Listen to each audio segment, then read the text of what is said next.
Sobre esse segundo exercício, então a primeira questão era sobre prioridade de paradigmas e vários de vocês tinham me perguntado sobre isso no mês passado, né? Então o que eu notei aqui na correção?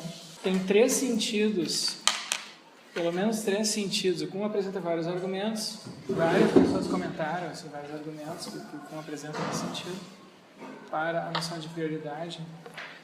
Mas, quando ele fala de prioridade ali, ele está falando em algo que é pressuposto, certo? Que é pressuposto pela prática. O paradigma é pressuposto pela prática científica normal. E isso vale tanto no sentido de pressupostos assim, teóricos ou metafísicos, quanto no sentido de pressupostos pela prática, quanto no sentido perceptual. Então, a maneira pela qual os cientistas... O modo dos cientistas perceberem os fenômenos da natureza determinado, condicionado pelo paradigma e não pelas teorias propriamente ditas. Então ele faz um contraste ali entre o paradigma, que é pressuposto, e as teorias científicas, que são adotadas assim explicitamente. Essas teorias científicas e as práticas científicas, ele diz, não tem como ser compreendidas adequadamente se a gente não levar em consideração o paradigma. Tá? Então, o paradigma é como se fosse assim, uma espécie de pano de fundo, ou um óculos, ou um conjunto de regras, de determinantes e pressupostos que nem sempre ficam explicitados. As teorias científicas, aquilo que está explicitamente formulado, pode ser apreendido, enfim, lendo os manuais. Mas, se a gente só lê, atenta para aquilo que está explicitamente formulado, a gente não entende direito por que os cientistas fazem o que fazem. Esse é o argumento, tá? Então, essa parte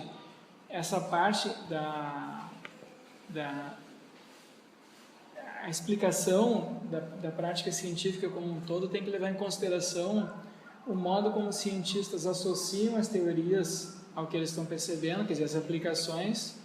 Isso aí não é feito pelos manuais, isso é feito pela educação científica. E essa educação científica acontece caso a caso. Então, os professores, cientistas, enfim, apresentam certos experimentos como sendo modelos de um certo tipo de experimento. Apresentam uma certa solução para um certo problema como sendo um exemplar para aquele tipo de problema. Tá? E nada disso é feito de maneira explícita. Vocês entendem? Tá, é nesse sentido que ele está falando de prioridade. Tá? Prioridade não no sentido temporal, mas no sentido de pressuposição. Segundo lugar, com relação às anomalias, a segunda questão. Bom, anomalias são fenômenos não explicáveis pelas teorias atuais. Vários de vocês colocaram que são fenômenos ou fatos não explicáveis ou não preditos pelos paradigmas. Mas às vezes o Kuhn fala assim, né? Então não está errado, né? Já que se trata de um exercício e um trabalho sobre Kuhn, mas a rigor quem faz predições ou as explicações são feitas pelas teorias dentro de um paradigma, tá? Então o que a gente pode dizer é que são fenômenos que não são explicáveis pelas teorias que são adotadas naquele paradigma, ok? E tem uma diferença importante que o Kuhn traça aí entre anomalias e contra-exemplos. Então, anomalias são fenômenos não explicáveis, fenômenos para os quais não se tem uma boa explicação. Então, nesse sentido, sempre há anomalias. Em qualquer momento da história da ciência, sempre há anomalias. O que acontece é que com o desenvolvimento com o amadurecimento das disciplinas científicas, o número de anomalias tende a aumentar e a solução para pelo menos algumas dessas anomalias tende a ficar cada vez mais difíceis, no sentido de que tu resolve uma anomalia e cria outras, e assim por diante. Aí tu vai fazendo ajustes, e esses ajustes são sempre insatisfatórios, sempre tem um conjunto de fenômenos que aparecem como sendo inexplicável, ou parcialmente inexplicável. Tá? Mas enquanto a comunidade científica vê aqueles fenômenos inexplicáveis como anomalias, não tem problema, quer dizer, sempre tem anomalias, E nenhum cientista ou acha, né, que a sua teoria, as teorias que a gente tem atualmente são capazes de explicar tudo. Isso faz parte enfim, do jogo da ciência, né? Se não houvessem mais fenômenos inexplicáveis, a ciência terminaria. Então, em qualquer disciplina científica, sempre tem um conjunto de problemas, um conjunto de fenômenos para os quais se busca ainda uma explicação. E boa parte da pesquisa está focada nisso daí, na elaboração de novas teorias, ou novas hipóteses, ou refinamentos nas teorias atuais que abarquem, então expliquem essas anomalias. Então, agora, se tu vê um determinado fenômeno como sendo um contra-exemplo, isso significa que aquele fenômeno é refuta, né? O reconhecimento daquele fenômeno é percebido como a refutação de uma determinada hipótese, de uma determinada teoria. Tá? Então, anomalias, fenômenos inexplicáveis, são compatíveis com as teorias que a gente tem. Contra-exemplos são fenômenos que são percebidos não apenas como inexplicáveis, mas como sendo efetivamente inconsistentes com as teorias que se tem. Então, o que acontece, essa é a última questão desse segundo exercício, o que acontece no período de crise? Num período de crise, uma porção importante das anomalias persistentes passam a ser vistas como contra-exemplos. Ok? Então, são os mesmos fenômenos para os quais se buscavam explicações antigamente, né, no período de ciência normal. Aí uma parte da comunidade científica muda a sua maneira de perceber aqueles mesmos fenômenos.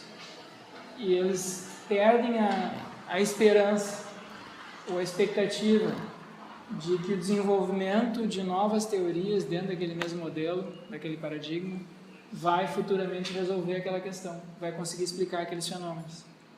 E aqueles mesmos fenômenos passam então a ser vistos como refutações das teorias anteriores, e agora se abre um espaço para a busca de novas teorias, um novo modelo, com novos pressupostos, novos modelos de resolução de quebra-cabeças, novos quebra-cabeças, novos paradigmas.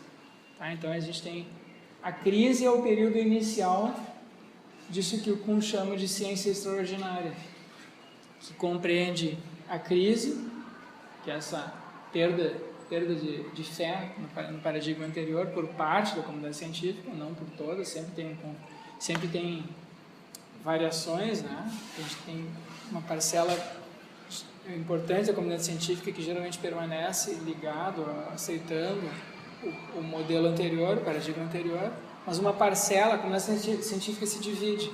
Então esse é o período inicial da ciência extraordinária. E o segundo período é o período revolucionário propriamente dito, que a gente tem a apresentação de um modelo alternativo, um paradigma alternativo, que começa a aglutinar a maior parte da comunidade científica, que passa a se tornar hegemônico naquela disciplina científica.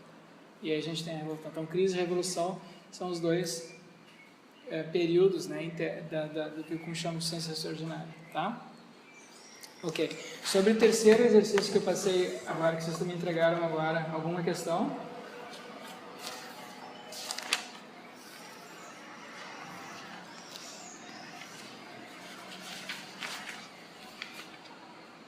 Guilherme, Henrique. Eu tenho aqui também as palavras de Vinícius, Daniel, Santiago e Felipe.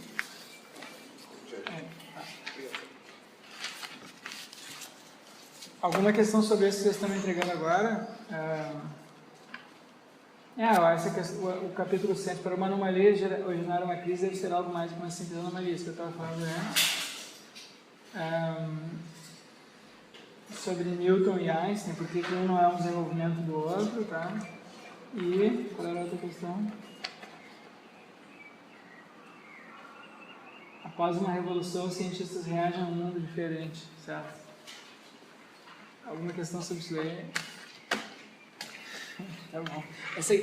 Essa última questão aqui é sobre esse capítulo que o Kuhn escreveu. Isso aí é o capítulo em que ele trata da mudança de visão de mundo, né? Que é o aspecto assim, mais metafísico do paradigma.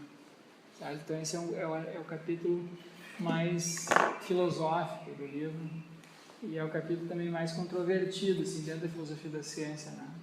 É um capítulo que foi lido por muitas pessoas como sendo uma afirmação de algum tipo de idealismo, antirrealismo, filosofia da ciência, né? Como se o Kuhn estivesse dizendo que o mundo mesmo muda, que o mundo é em parte constituído pelas concepções que a gente tem a respeito do mundo, né?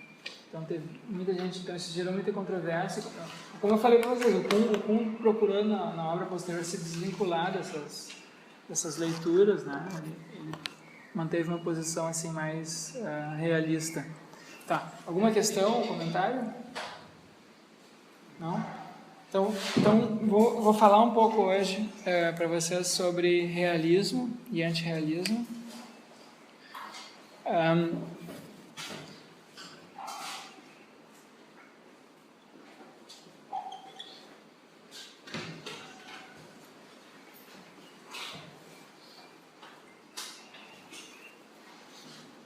Então, isso que eu vou falar agora, essas controvérsias, ou essas posições assim, filosóficas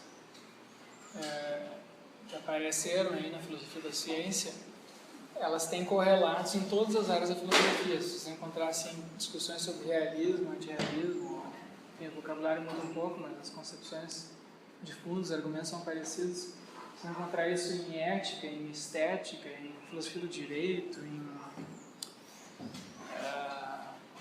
epistemologia, tá? Então é um tema recorrente nas diversas áreas da filosofia. Em filosofia da ciência se costuma distinguir o chamado realismo metafísico, o realismo epistemológico, ou epistêmico, e o chamado realismo científico, propriamente dito. Tá? Mas tem gente, então, isso é uma distinção que às vezes se faz e às vezes não se faz. Tem autores que, quando estão falando de realismo científico, fazem essas distinções, e tem gente que, quando fala de realismo científico, mistura os três aspectos. Então, essa é uma coisa que vocês têm que cuidar aí na literatura. Tá?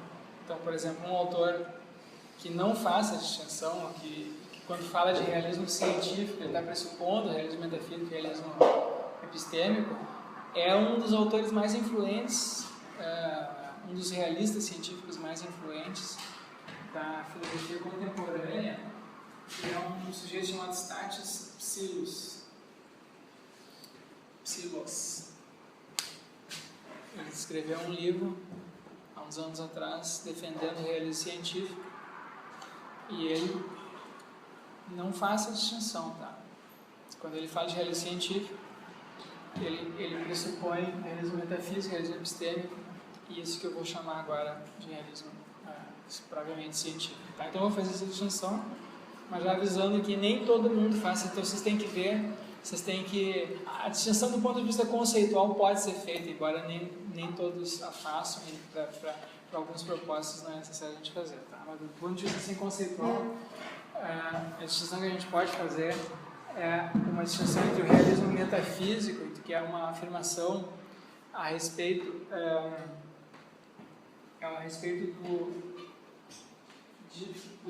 do conceito de realidade. Isso que a gente chama real. O que é real? Quando a gente diz que algo é real, os realistas científicos concebem isso que a gente chama de real como sendo independente ou não sendo constituído, ou em parte constituído, por mentes. Ok? Então, na história da filosofia,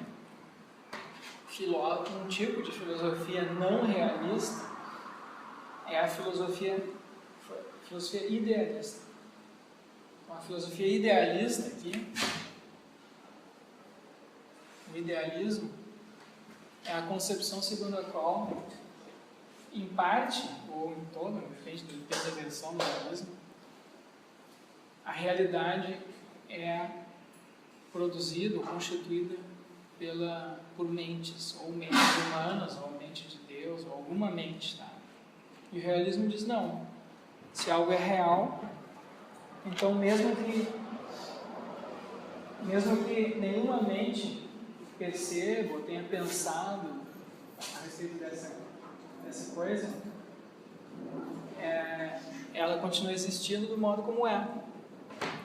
Mentes podem conceber as coisas de maneiras diferentes, mas a existência das coisas, em princípio, pelo menos de algumas coisas, não depende dela ser concebido por uma mente. Tá? Então, por exemplo, tipicamente se pensa, por exemplo, que coisas físicas, né? Por exemplo, essa tampinha aqui, essa caneta,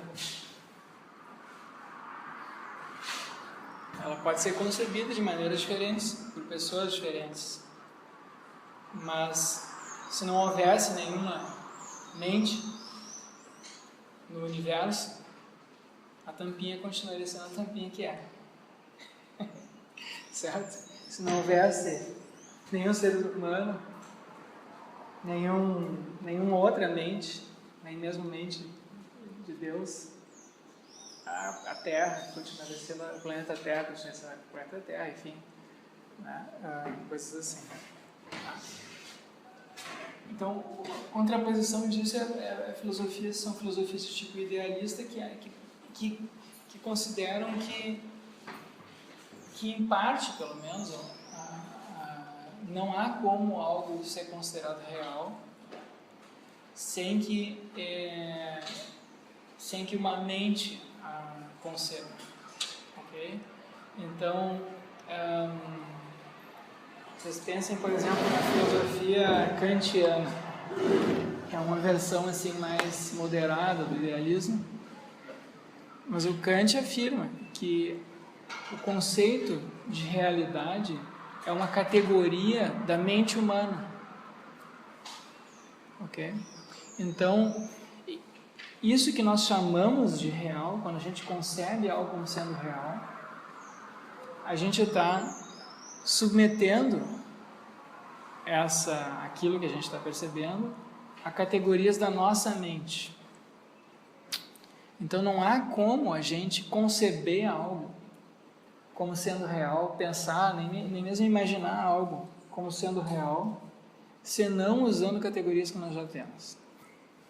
Então a realidade para Kant é em parte constituída pela nossa mente, certo? Tem filósofos aí, né, que são idealistas assim no sentido mais radical do Kant, que pensam que, por exemplo, bispo Berkeley, que concebe que em última análise algo só é real quando é concebido pela mente de Deus. Então toda a realidade para Berkeley pressupõe uma concepção mental, que é a concepção divina. Tá? Bom, nós vamos então aqui, isso aqui diz respeito, essa tese aqui diz respeito ao estatuto das coisas às quais nós atribuímos realidade, coisas, né? Elas são reais independente de qualquer mente, ou pelo menos parcialmente diferente de qualquer mente.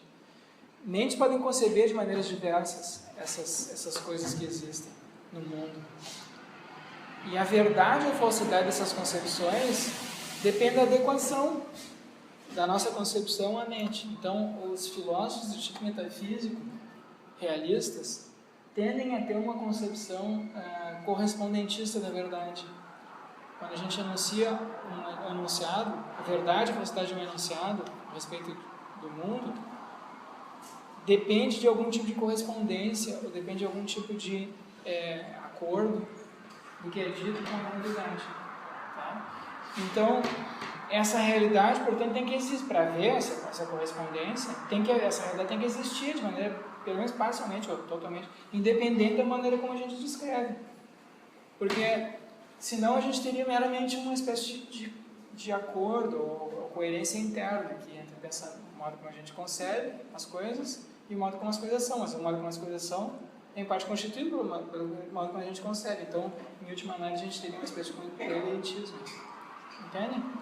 Então, em geral, quando se fala aqui da realidade, se adota nas concepções realistas algum tipo de conceito correspondentista de verdade. Então, existem realidades que são independentes das nossas mentes. Essa é a primeira tese. A segunda tese, a do realismo epistêmico, afirma que não apenas existem coisas que são independentes das nossas mentes, mas nós podemos conhecê-las. Tá? Então, o contraponto do realismo epistêmico seria o antirrealismo epistêmico ou algum tipo de ceticismo. Né? A tese, a ideia, enfim, o pensamento segundo o qual nós não temos como conhecer a realidade. A realidade pode ser independente das nossas mentes, mas nós não teríamos como conhecê-la. Os realistas epistêmicos dizem que sim, nós temos como conhecer, pelo menos uma parte da realidade. E por fim, o realismo científico é a tese segundo a qual a ciência nos permite conhecer essa realidade. Em parte, o que as teorias fazem, teorias científicas vêm fazendo, é desvendar essa realidade que é independente das nossas mentes. Então, teorias científicas são verdadeiras ou falsas dependendo delas concordarem ou não com essa realidade que é independente das próprias teorias científicas. Tá? E uma consequência disso é que, para realistas científicos, a gente deve interpretar as teorias científicas, do ponto de vista assim, semântico, literalmente. Então, quando uma teoria científica fala de fótons ou elétrons ou dinossauros ou placas tectônicas, ou seja lá o que for, a gente tem que interpretar isso literalmente, tá? E não como a gente interpreta uma obra de ficção literária, por exemplo. Então, quando a gente interpreta, quando está lendo um romance, por exemplo, os nomes dos personagens ali não se referem a pessoas, certo? Então a gente interpreta aqueles nomes, aqueles eventos, a gente interpreta aquilo ficcionalmente. Tem uma narrativa ali que pode ser coerente internamente, tem regras internas ali, mas elas não se referem a coisas no mundo fora daquela história, daquela ficção. O realista científico é o sujeito que, ou é a escola de pensamento, que propõe que a gente interprete as teorias científicas literalmente, como descrições do mundo real. Claro, essas descrições podem ser falsas, ok? Mas elas são falsas justamente porque a gente está interpretando elas literalmente e elas não correspondem ao mundo. Porque quando a gente interpreta, por exemplo, uma obra literária, a gente não pega, por exemplo, um livro, sei lá, Harry Potter, um livro qualquer de ficção. A gente não diz, isso aqui é falso, né? Porque Harry Potter não existe, ou porque Harry Potter não fez isso, não fez aquilo, porque não é assim que a gente interpreta. Então, a verdade, a gente até pode falar em verdade e falsidade internamente, que o Harry Potter de fato disse isso, ou de fato não disse isso, mas não é porque existe uma pessoa que disse aquilo, fez aquilo. Porque está descrito na história, está pressuposto na história que ele fez ou disse aquilo. Então a gente tem uma regra de interpretação diferente para ficção. Aqui não. Aqui a gente interpreta a verdade ou a falsidade não como um acordo, como uma espécie de coerência interna dentro da teoria. Mas a gente afirma que uma determinada hipótese é verdadeira ou falsa porque ela corresponde ao modo como as coisas são no mundo. Tá?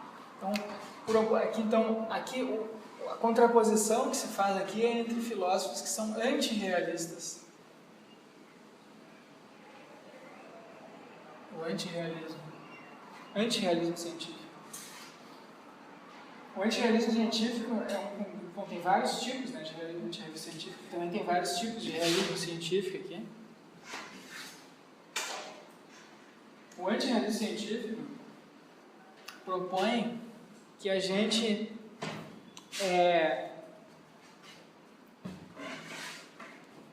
não interprete as nossas teorias de modo literal, ou pelo menos não interprete toda a nossa teoria científica de modo literal, porque aí tem variantes, tá? Então o autor, esse aqui é talvez hoje em dia o realista científico mais famoso, influente da atualidade. O antirrealista científico mais famoso da atualidade é o holandês Bas van Fraassen.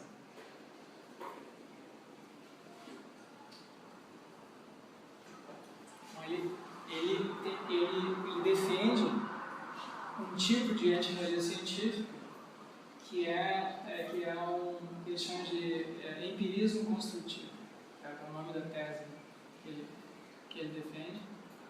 E o empirismo construtivo diz o seguinte: eu devo ler as minhas teorias científicas literalmente quando elas falam de coisas observáveis, mas eu devo suspender o meu juízo e ser agnóstico quando a minha teoria científica, as minhas teorias científicas falam de coisas não observáveis. Ok? Então é um tipo de antirrealismo científico a respeito de entidades não observáveis. Então esse é um tipo de antirrealismo científico que propõe um agnosticismo sobre o que não é observável. Tá? O que não é observável. Então, claro que isso depende aqui, né, de uma distinção entre o que é observável e o que não é observável. Precisa ser feita, nem todo mundo faz essa distinção. A gente faz essa distinção em coisas no sentido assim, na vida cotidiana, né? A gente diz, por exemplo, que o futuro, por exemplo, ou o passado, a gente não tem como observar diretamente. A gente pode se lembrar do passado, prever o futuro, mas a observação, mesmo a gente só tem de coisas presentes, ou de coisas que podem se fazer presentes. Então, aquilo que é observável é aquilo que nós podemos trazer e perceber diretamente, sem uso de instrumentos. Perceber, por exemplo, nos sentidos que a gente tem. Então, coisas que dependem do uso de instrumentos para serem percebidas, né? Então, por exemplo, a luz infravermelha, ultravioleta, coisas muito pequenas, muito grandes, que a gente não percebe a olho nu, a gente chama de não observáveis. Então, coisas não observáveis, entidades não observáveis, são coisas que em princípio não tem como ser percebidas diretamente, tá? Em princípio. Não é porque não é como, por exemplo, assim, eu não tenho como perceber agora leões na África, zebra, eu nunca fui lá, nem sei lá, talvez nunca vá. Mas em princípio eu poderia ir lá, né? Ou alguém poderia ir lá, eu posso recolher o relato de alguém que esteve lá e tal. Ou, sei lá, tem coisas que estão em galáxias muito distantes. Então, para nós, elas não são observáveis. Mas, em princípio, poderia alguém ir lá, ou alguém está lá já, e olhar essas coisas e ver. Então, o que não é observável não é o que nós, por causa das nossas circunstâncias, não somos capazes de fazer. Mas é o que, em princípio, ninguém em nenhuma circunstância seria capaz de fazer. Vocês entendem? Essa é a distinção, tá? Entidades não observáveis seriam entidades desse tipo. Então, claro que tem um variante aqui, e a fronteira aqui não é clara, né? A fronteira aqui entre o que é observável e o que não é observável varia. Coisas que não são observáveis podem se tornar observados pelo desenvolvimento de instrumentos, já microscópio, telescópio, não sei o que, né? Detectores. Por exemplo, assim, uma pessoa pode enxergar muito mal, ela usa óculos, então, aí varia, a gente pode ter caracterizações diferentes, porque o óculos já é um tipo de instrumento, né? Então, cara, se a gente usa com óculos, então vários não pode. Não é claro assim, exatamente. Então, mas então tem uma discussão aí sobre como é exatamente que a gente caracteriza o que é observável, como é que a gente caracteriza o que não é observável. Tá? E autores diferentes defendem coisas diferentes nesse sentido. Mas, talvez, o que os antirrealistas argumentam é que eles concedem que há essa zona aqui intermediária e cinzenta, né, de ambiguidades, mas que a gente pode ter opiniões diferentes a respeito disso, como em geral a gente tem, quando a gente está falando de questões empíricas, né? Tem sempre a aplicação de um conceito empírico sempre tem uma zona cinzenta intermediária, assim, talvez seja, talvez não seja. O mais importante, para ver essa distinção, o mais importante não é que haja uma fronteira clara, porque isso, para qualquer conceito empírico, sempre há uma zona intermediária cinzenta de aplicação duvidosa de um conceito de regressão. Mas o importante é que haja assim, casos paradigmáticos de um caso e outro. Casos paradigmáticos observáveis e casos paradigmáticos não observáveis. Então, casos paradigmáticos de coisa observável é uma coisa que a gente pode observar, que é uma coisa de tamanho médio para nós, né? Um corpo humano, um objeto tipo essa mesa, uma mochila, que é essa garrafa d'água. São fáceis de observar em condições normais, de luminosidade, né, de meu corpo funcionando adequadamente, coisas assim. As coisas não estão se movimentando muito rápido, passam muito rápido que eu não enxergo, e assim por diante. E casos paradigmáticos de coisas não observáveis. Casos paradigmáticos de coisas não observáveis seriam aquelas que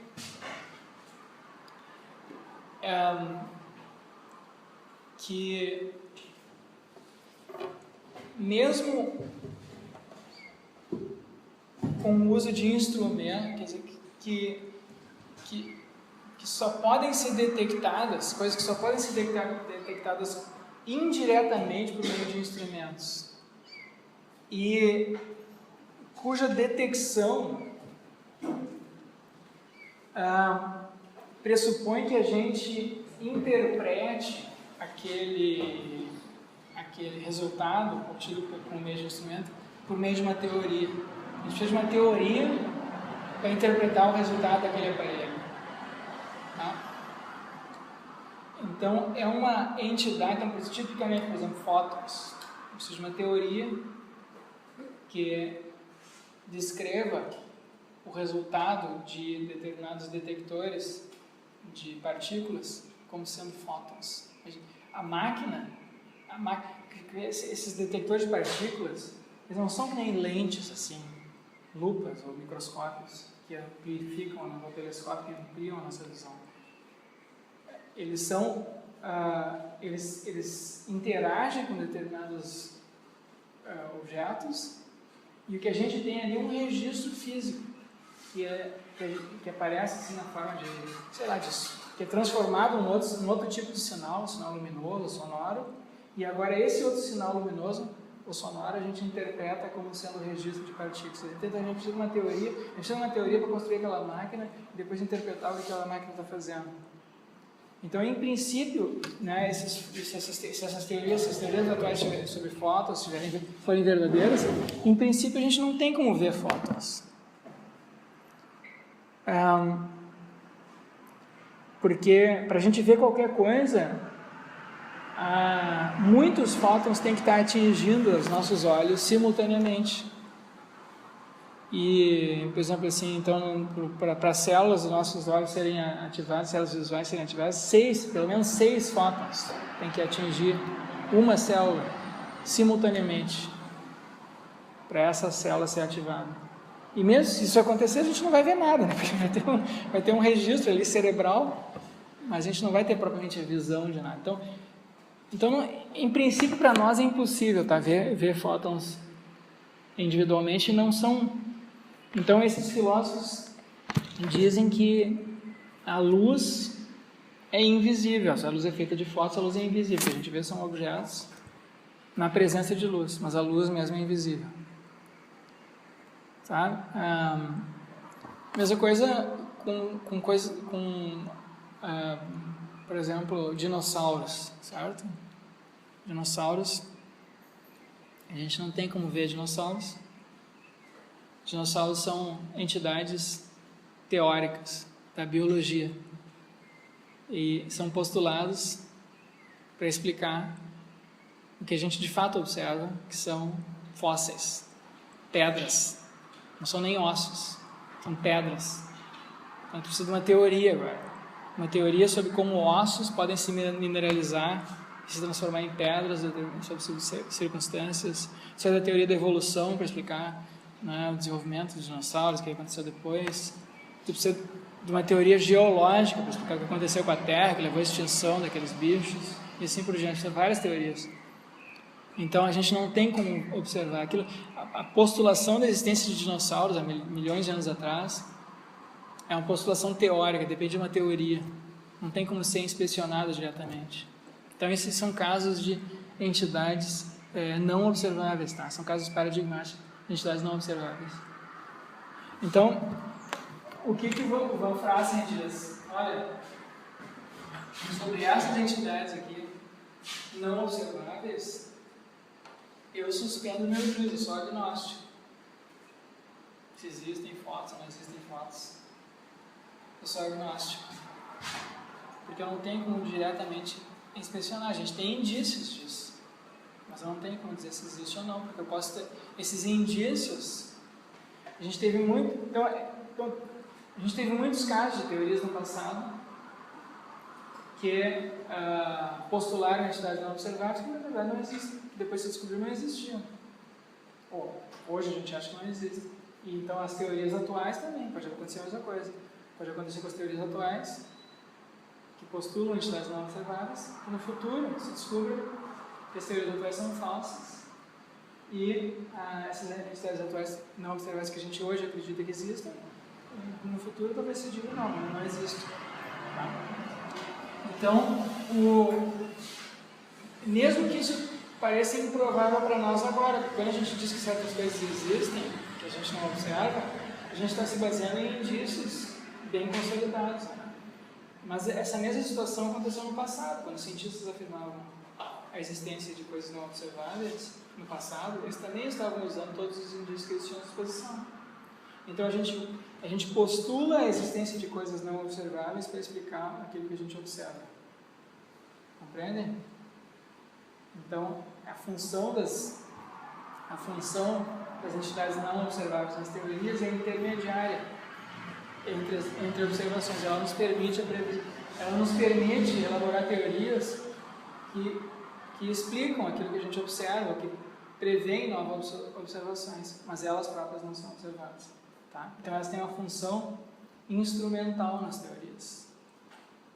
Então, tem pessoas então que afirmam que a função que tem um tipo de antirrealismo mais forte que esse do Van Fraassen.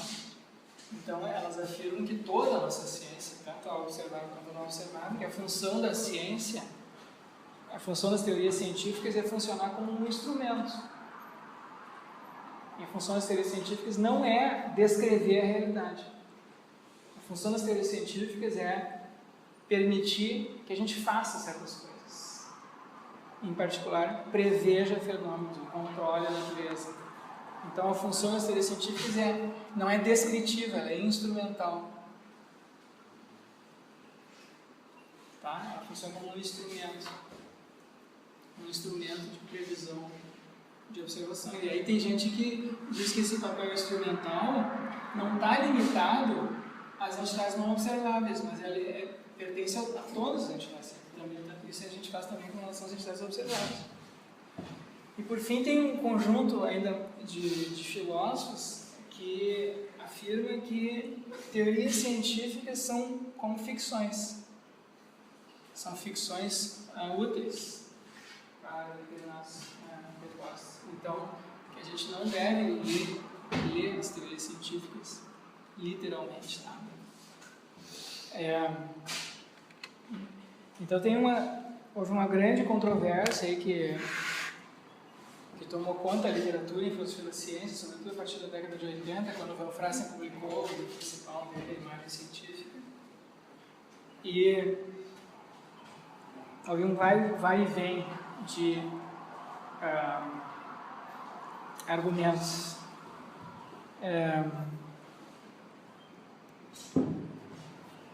Aqui, do lado de cá, dos realistas científicos, o principal argumento em favor do realismo científico na literatura, aquele que mais influência teve, foi um argumento de Hilary Putnam, chamado argumento do milagre,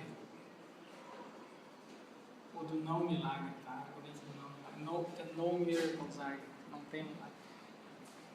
Argumento do milagre. O argumento do milagre diz o seguinte, que o realismo científico é a única concepção, dessas concepções, é a única que explica o sucesso da ciência como não sendo milagroso, como não sendo um milagre. Porque se as teorias científicas fossem bem sucedidas, como de fato parecem ser, seria um milagre, né, que elas fossem tão bem sucedidas se elas fossem falsas. Seria um milagre que as predições da ciência pudessem ser tão precisas se o que elas dizem não corresponde à realidade. Esse é o argumento do Putnam. Então, o Putnam diz, olha, essas concepções aqui todas antirrealistas são implausíveis, ele argumenta, porque elas pressupõem algum tipo de acordo milagroso.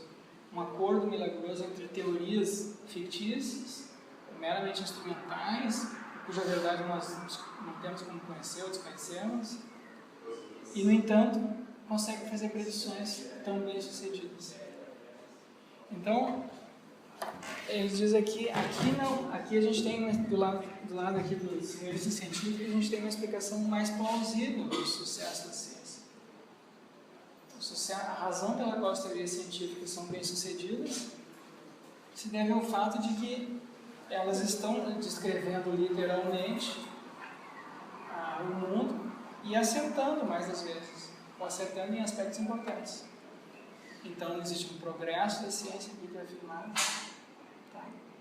Ou uma aproximação gradual à verdade.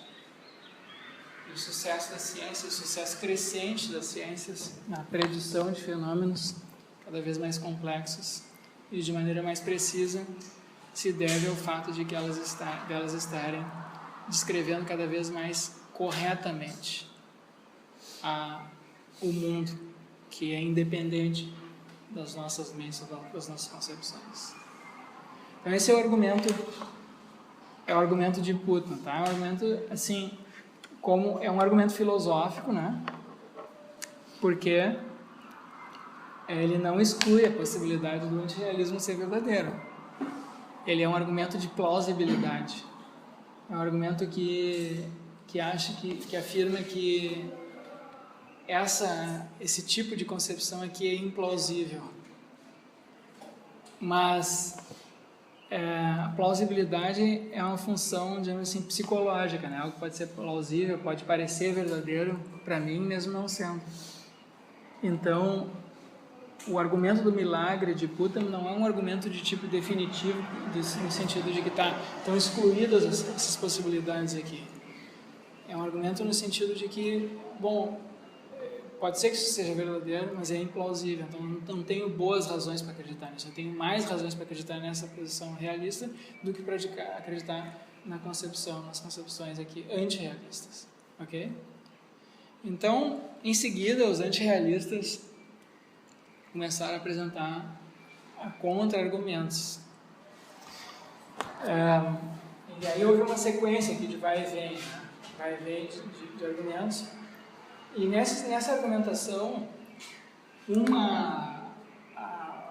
uma coisa que ficou assim, muito destacada na literatura foi a preferência aqui dos realistas por usarem o conceito de verdade, e os antirrealistas, em geral, preferiram descrever o sucesso. Então, o realista científico descreve o sucesso da ciência em termos da sua verdade, ou aproximação da verdade. O antirrealista diz o seguinte: olha, como a função da ciência não é, pelo menos nessa parte aqui não observada, não é descrever, então a gente não é descrever a verdade, talvez a gente não pode falar em ela ser verdadeira ou não ser verdadeira. Então, assim, quando a gente fala do sucesso da ciência, do sucesso preditivo da ciência, a gente não pode falar que as teorias científicas são verdadeiras ou falsas. A gente tem que falar, eles preferiram falar do que eles chamam de adequação empírica. O que é uma teoria de adequação empírica? A adequação empírica foi o conceito que os antirrealistas introduziram na literatura, que é o correlato aqui do conceito metafísico de verdade.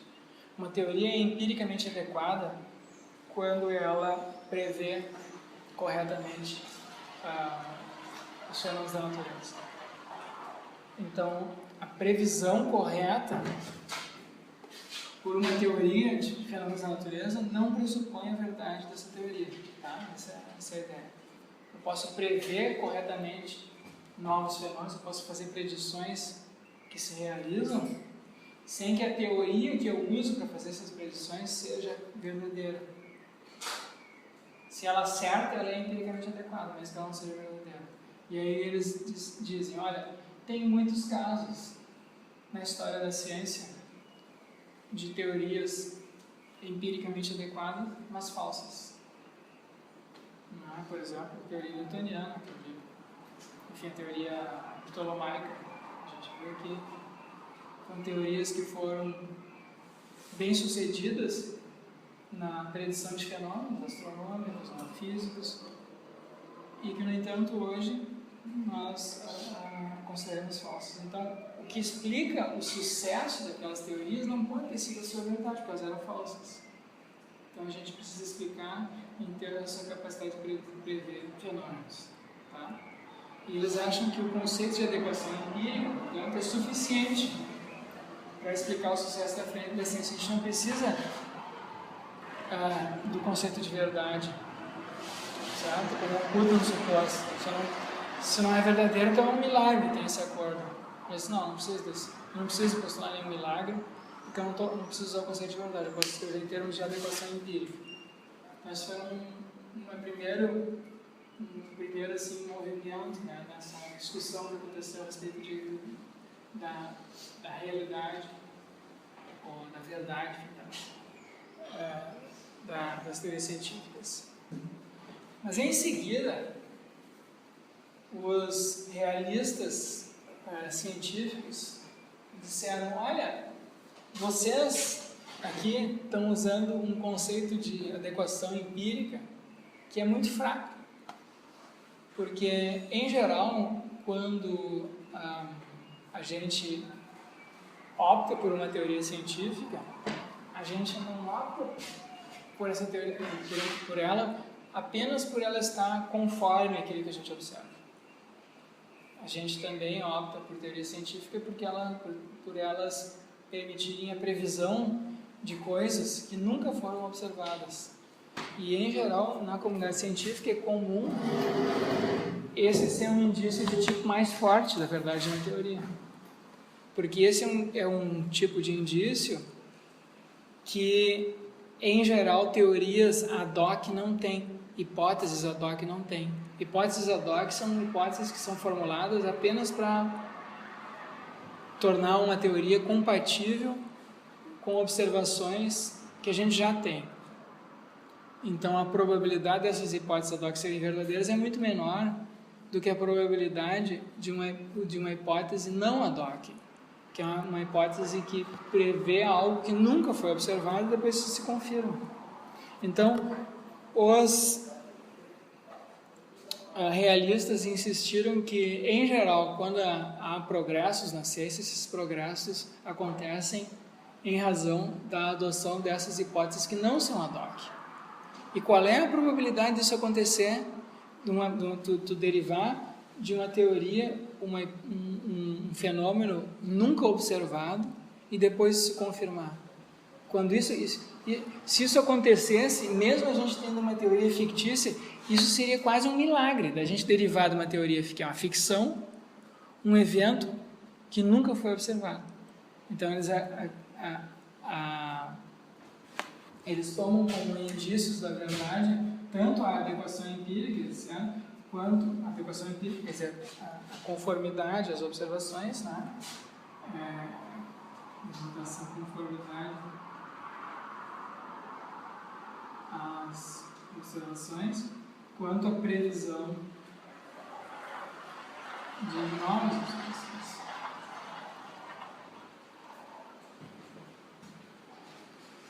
E essa previsão aqui de novas observações, de observações novas, é mais forte do que a mera adequação empírica, que foi, pelo menos inicialmente,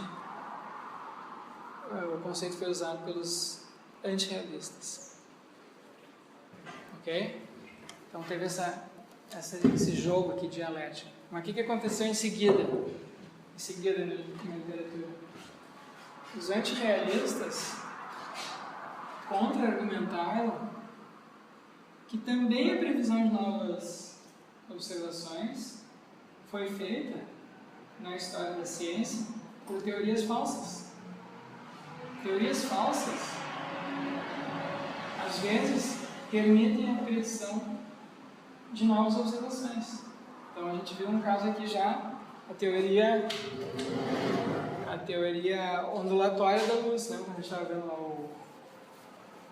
aquele experimento de Foucault, certo? Um experimento de Foucault que foi, durante um certo período, tido como um experimento crucial, teria confirmado a natureza ondulatória da luz. E com essa teoria ondulatória da luz, alguns fenômenos ali, por exemplo, aquele fenômeno do próprio experimento ali, né, foi explicado. A velocidade da luz passando na água, passando no ar, enfim. Então, teorias que hoje nós consideramos falsas, como essa, podem permitir, em alguns casos, a previsão de novos fenômenos. Então, vocês vejam que continua assim, completamente indeterminado o que fazer aí com relação a essa controvérsia em filosofia da ciência. O que aconteceu em seguida na literatura? Bom, esse debate persistiu, os argumentos foram ficando muito refinados. O argumento mais forte aqui foi o argumento do milagre, ele teve várias versões. O argumento mais forte em favor do antirrealismo, ou pelo menos um dos mais recorrentes, foi o argumento das chamadas subdeterminações de teorias pelas evidências. E eu vou, na semana que vem, o Guilherme, se Deus quiser, vai apresentar algumas versões desse argumento aqui para nós, tá? Mas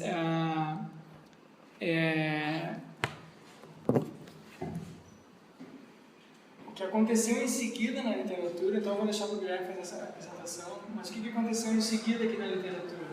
Teve o argumento do milagre de um lado, o argumento da subdeterminação, aqui várias versões do argumento da subdeterminação. E o que aconteceu em seguida? Houve uma sequência de artigos escritos por um canadense, Ian Hacking, e a sua parceira, esposa, não sei se são casados, Nancy Cartwright. Eu sou só colaborador. Então, o Ian Hacking escreveu uma sequência de artigos,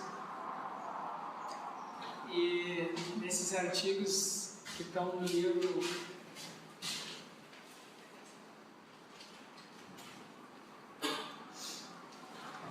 Representar e Intervir. Esse livro foi traduzido em português recentemente. E ele é um livro em que ele está apresentando teses ali que tem correlatos no livro de Nancy Cartwright, essa mulher que eu falei agora há pouco, colaboradora dele, Cartwright. Agora, aqui não sei se é W, alguém sabe se é W R aqui. Tem um W aqui? Tem WRI. Como as leis da física mentem. How the laws, isso não foi traduzido, né? How the laws of physics lie.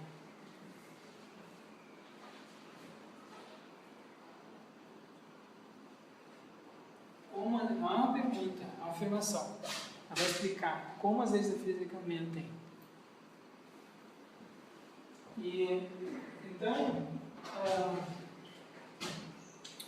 eles argumentaram, mas aqui, especialmente aqui o Ian Hacking, tá? Então, o que nesse Cartwright fez foi mostrar que, em geral, os cientistas, especialmente na física, quando formulam leis, eles formulam essas leis de maneira tão abstrata que a sua aplicação à realidade é impossível.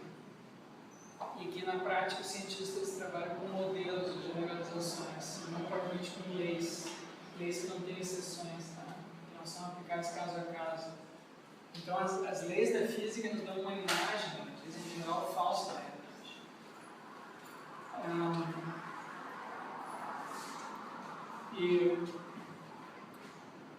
Tem aquela piada, vocês conhecem a piada? Como é que um físico responde à pergunta por que a galinha atravessou a rua? Aí o físico responde assim, olha, suponhamos que a galinha seja uma esfera perfeita, de um metal puro, certo? Um metal puro, sei lá, alumínio, ferro puro, e a esfera perfeita. Suponhamos que a rua seja uma superfície também completamente lisa, certo? Aí a galinha vai rolando, sabe? Então a ideia é a seguinte, quando os físicos estão trabalhando com essas interações na realidade, eles criam idealizações que na verdade não existe uma galinha assim, não existe uma rua desse jeito, é sempre imperfeito, né? Então a formulação, a descrição da natureza em termos de leis físicas é sempre, ela diz, enganosa, não é irreal. Mas qual é o argumento do Ian Hacking? O Ian Hacking formulou uma tese. O Ian Hacking começa o argumento dele dizendo assim: por que em geral os cientistas praticantes tendem a adotar concepções realistas nas ciências e os filósofos, se veem tentados, têm mais facilidade de adotar concepções antirrealistas? E aí ele diz o seguinte, olha, porque o cientista praticante, o cara que está no laboratório, mesmo quando ele está falando ou fazendo experimentos ou elaborando hipóteses a respeito de entidades não observáveis, os experimentos que ele faz têm efeitos. Então a postulação daquelas entidades não observáveis, na teoria dele, produz determinados efeitos.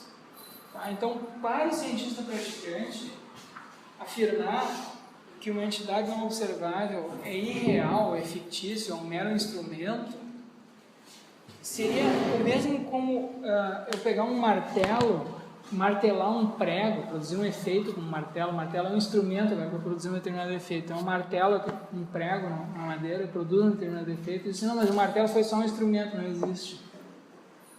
Então, se algo funciona como um instrumento, para algo funcionar como um instrumento para um cientista experimental, ele tem que ser real. Se ele fosse uma mera ficção, se ele não tivesse algum tipo de realidade, ele não produziria efeitos.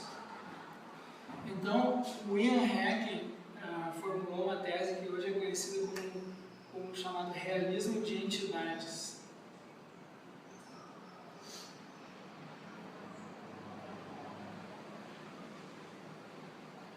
Tá? Uma entidade, mesmo que ela não seja observável, para produzir efeitos, tem que ser tomado como sendo real, pelo menos para os propósitos daquele experimento.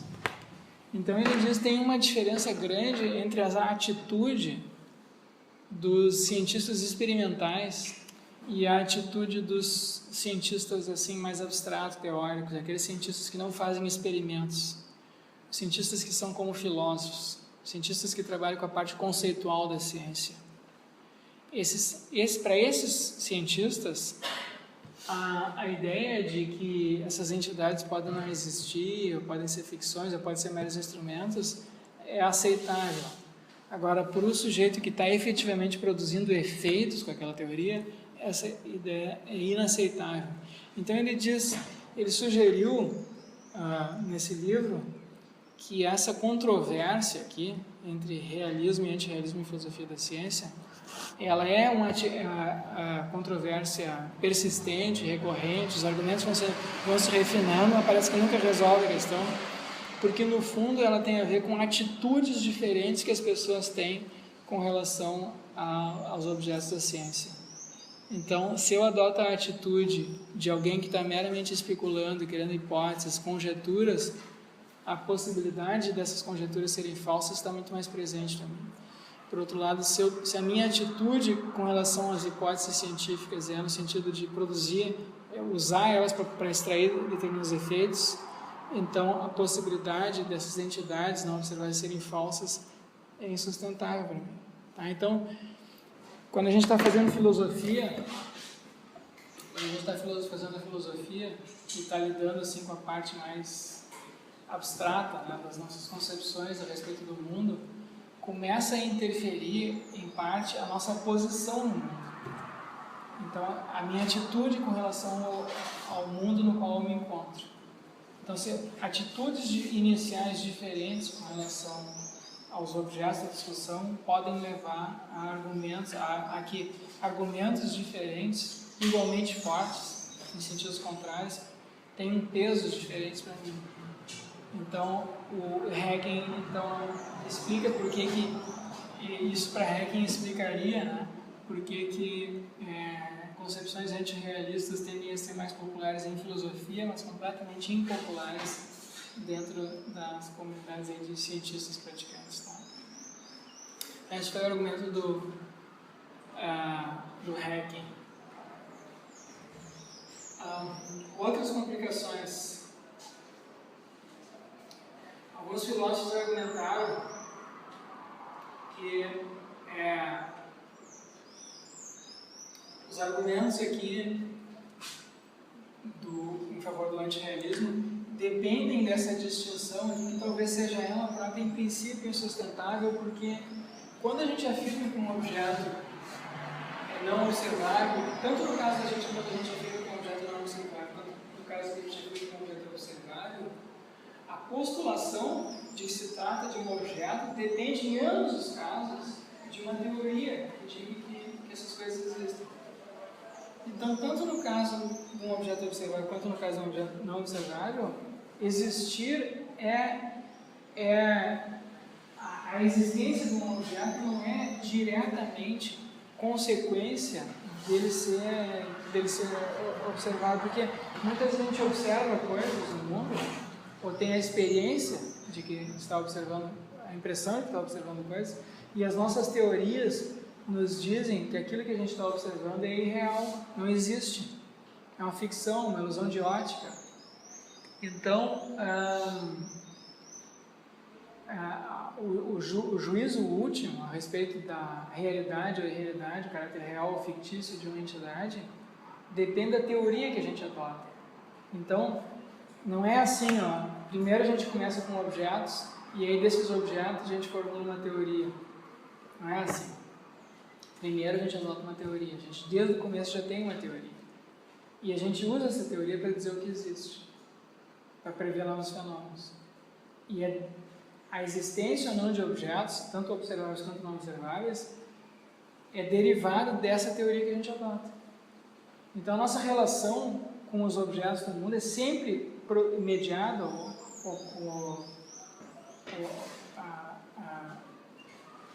é sempre produto de uma certa concepção que a gente tem a respeito do mundo. Claro, essa concepção vai evoluindo, porque às vezes a gente prediz algumas coisas, é até equivocado, a gente não observa aquilo que a teoria predisse. Mas não é assim, a gente compara essa teoria, que essa teoria postula com os objetos que estão lá fora, nunca é assim. É sempre um conjunto de teórico, um conjunto de postulados, de hipóteses que funcionam de maneira interligada e que vai evoluindo. Então a relação nossa com os objetos não permite esse tipo de comparação direta, que parece que esse modelo aqui parece supor uma comparação direta com os objetos na realidade, e a da observação direta de certos objetos que nós inferimos a sua existência nunca é assim. Tanto no caso dos objetos observados, quanto no caso dos objetos não observados. Tá? Então, isso é uma complicação adicional aqui, mas se eu adoto agora esse modelo, então eu posso agora reformular esses argumentos aqui falando de esse sentido. Né? Porque agora aquilo que nós afirmamos como sendo real depende dos indícios diretos e indiretos que nós temos para uma teoria. E esses indícios diretos e indiretos que nós temos para uma teoria nunca são indícios que são de comparação aqui da teoria direta com a realidade, mas sempre de comparação de uma teoria com teorias anteriores, com versões anteriores de uma teoria para as quais nós tínhamos menos indícios. Então, tem várias versões assim, desses argumentos, tá?